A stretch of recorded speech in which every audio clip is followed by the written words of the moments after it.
안녕하십니까. 뿌리튜브입니다. 뿌리튜브는 지구과학적, 형이상학적 고찰과 실증학적 분석을 통해 우리의 뿌리를 찾아가는 채널입니다.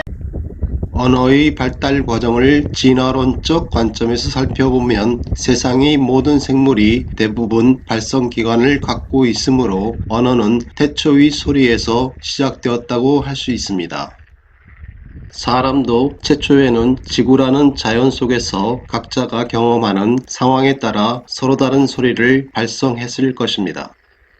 그러다 각 상황에 대한 각자의 반응에 따른 소리 사이에 공통점을 발견하고 이를 공동체가 수용, 통용하면서 소리가 점차 의사소통의 수단인 말로 진화하게 되었을 것입니다. 이렇게 탄생한 각 지역의 말은 그 종족이 살고 있는 서로 다른 자연 환경에서 영감을 얻어 각기 다른 부호를 상징으로 채택하였는데 일반적으로 지금 보시고 계시는 상형 문자 형식은 세계 전 지역에 의해 선택된 보편적 수단이었으며 이후 인류는 마주보고 말하지 않아도 의사를 소통할 수 있는 보다 간단한 부호인 문자를 창조하기에 이른 것으로 추정됩니다. 말과 말, 부호와 부호가 연결되어 문장이라는 언어 체계가 탄생하고 사람들은 자신이 상대에게 전하고자 하는 생각을 언어와 다양한 소통수단을 이용하여 보다 자유롭게 전할 수 있는 오늘에 이른 것으로 생각합니다. 이는 오늘날 지구촌에 다양한 언어와 문자가 존재하게 된 이유일 것입니다.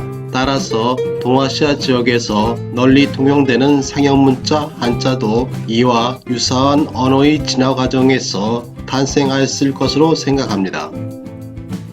이러한 관점에서 상형 문자인 한자의 기원을 살펴보기 위해 세상에 존재하지 않는 용과 세상에 존재하는 호랑이가 서로 다투다 또는 어깨를 맞대다는 의미로 사용되는 용호상박에 사용된 용과 호랑이라는 상형 문자의 탄생 과정을 살펴보도록 하겠습니다. 아시다시피 상형 문자는 어떻게든 세상에 존재하는 생물, 사물, 자연의 형태를 간략하게 묘사하기 시작하면서 발달한 문자 체계입니다. 더구나 대상이 명확히 특정되는 명사 형태를 가진 단어라면 10충8구 상형의 대상이 존재한다는 것을 의미합니다. 따라서 세상에 존재하지 않는 용을 표현한 상형 문자와 비슷한 동식물, 사물 또는 자연의 형태를 찾을 수 있고 그 용이 호랑이와 다투는 형태나 어깨를 마주하는 형상을 한 무엇인가를 우리가 찾는다면 한자의 모태인 동아시아 상형 문자가 어디에서 기원했는지 밝힐 수 있을 것입니다. 현존하는 용과 호랑이에 대한 상형 문자 중 가장 오래된 형태의 상형 문자는 보시는 영상처럼 갑골문 형태로 전해진 상형 문자라는 데는 중국이나 일본도 이에 이견이 없을 거라 생각합니다.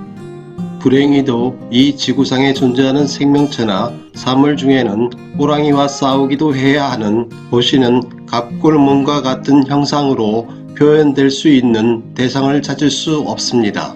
하지만 우리가 가장 잘 아는 상형 문자 산이 자연의 형태에서 유래한 상형 문자라는 것은 누구나 다 아는 사실입니다. 그러므로 용이라는 상형 문자가 탄생한 동아시아를 샅샅이 뒤져서 용에 사용된 갑골문 형태의 상형 문자와 비슷한 자연의 대상을 찾고 그 용이 호랑이와 싸우기도 한다면 금상첨화일 것입니다.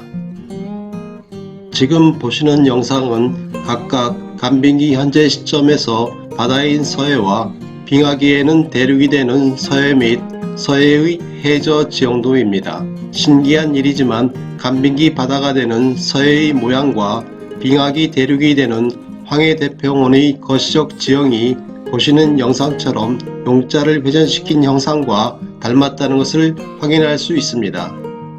또한 회전시킨 갑골문 용자가 대체적으로 빙하기 황해대평원으로 흘러드는 물줄기와 흘러든 물줄기가 모여 큰 강을 이룬 후 제주도 인근을 지나 대만과 일본 사이에 있는 거대한 호수를 거쳐 태평양에 이르는 물길과 닮았다는 것도 어렵지 않게 유추할 수 있다 생각합니다.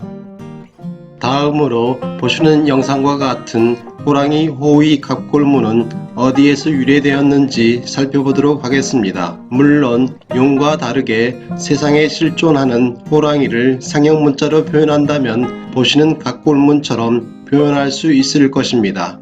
그렇다면 세상에 존재하지 않는 용과 세상에 존재하는 호랑이가 어떻게 다투거나 어깨를 마주하고 있을까요? 지난번 영상에서 고대 한반도 지형을 하늘에서 보았을 때 호랑이 등에 탄 사람의 형상으로 만이라는 말의 기원이라고 말씀드린 바 있습니다.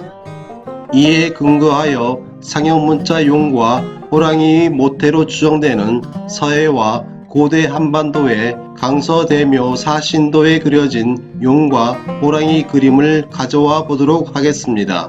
보시는 영상에서 용호상박이라는 말이 떠오르지 않으신지요?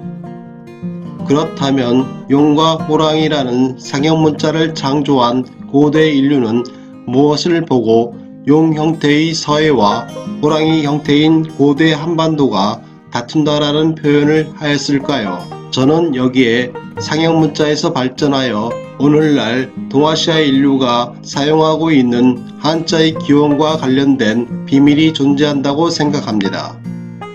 앞 영상에서 우리는 빙하기와 간빙기라는 지구사적 변화 과정에서 서해 해수면의 상승과 하강에 따라 어깨를 맞대고 있는 용과 호랑이의 경계선이 변화하는 상황을 해수면 상승 시뮬레이션을 통해 확인한 바 있습니다. 이러한 자연현상을 표현한 말을 용호상박이라 할 수 있습니다. 부풀리기 좋아하는 중국 사람들이 무슨 전설의 동물인 용과 세상에 존재하는 호랑이가 다툰다는 말로 사용하고 있지만 실상은 고대 한반도 인류가 후손들에게 해수면의 변화에 따라 삶의 환경도 변한다는 것을 일깨워주기 위한 지혜의 산물이라고도 할 수 있습니다. 전설의 동물로도 알려진 용의 상형문자가 서해의 자연적 형태에서 비롯되었다는 것을 확인했듯이 백호, 현무, 주작 또한 고대 한반도에 존재하는 자연의 형태에서 비롯된 전설의 동물임을 먼저 말씀드립니다. 사신도와 관련된 오행에 대해 조금이라도 아시는 분이라면 짐작하셨겠지만 지구에 존재하는 문화 원형은 동백호, 서청룡인데 중국 사람들은 동청룡, 서백호로 바꾸어 부르고 있다는 사실을 알아차리셨을 것입니다. 오행이 중국에 건너가 변했다는 전설이 전해진 이유입니다. 결론적으로 말씀드리면 한자의 기원이 되는 상형문자는 황해대병원에 생존했던 고대 동아시아 인류가 창조하여 사용하다가 한반도와 중국으로 상륙해 사용한 문자라고 보는 것이 그 기원에 대한 합리적인 결론이라 생각합니다. 내용이 도움이 되셨다면 알림 설정, 좋아요, 구독은 좋은 영상을 만드는데 큰 도움이 됩니다. 오늘도 즐겁고 희망찬 하루가 되시길 기원합니다. 감사합니다.